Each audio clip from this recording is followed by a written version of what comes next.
افلاک سے آتا ہے نالوں کا جواب، آخر کرتے ہیں خطاب، آخر اٹھتے ہیں حجاب، آخر تھا ضبط بہت مشکل اس سیل معانی کا، تو کہہ ڈالے قلندر نے اسرار کتاب، آخر۔ سید علی بن عثمان حجویری سے کسی نے پوچھا اگر خدا ہے تو ظاہر کیوں نہیں ہو جاتا؟ اتنے بڑے سوال کا انہوں نے فقط ایک جملے میں جواب دے دیا، کوزے میں سمندر بند کر دیا۔ I have never seen a better intellectual than Syed Hujwir in this paradigm۔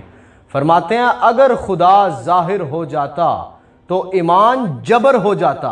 استاد انہیں یوں ہی نہیں کہتا زمانہ، جب کبھی معاملات نفس پیچیدہ ہوئے، شدت حواس نے مغلوب کر دیا، تو اس بڑے استاد کی بدولت تجسس کا قرب اور سوالوں کی حیرت آگہی کے تشکر میں بدل گئی۔ جن سوالوں کے جوابات کے لیے نفسیات سے بالائے نفسیات اور طبیعیات سے ما بعد الطبیعیات کو جانا پڑتا ہے، وہ جواب درویش کے ایک جملے میں سموئے ملتے ہیں۔ یہ دانائے راز ہیں، اور راز سب پہ تھوڑی کھلتے ہیں۔ اقبال پہ کھلا نا یہ راز تو کہا سید حجویر مخدوم امم۔ واصف علی واصف صاحب رحمۃ اللہ علیہ پہ کھلا تو کہا کہ ان جیسا درویش اس سرزمین پہ شاید دوبارہ کبھی نہ آ سکے۔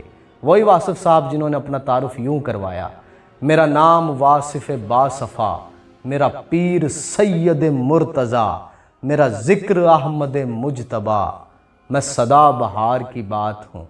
تمام اہل علم اور اہل محبت کے مرشد وہی باب العلم ہیں، لیکن لوگوں کو تو آج تک اس آفتاب ولایت کی سمجھ نہ آ سکی، بغض لیے پھرتے ہیں، تو پھر ان روشن مہتابوں کی سمجھ بھلا کیسے آ سکتی ہے؟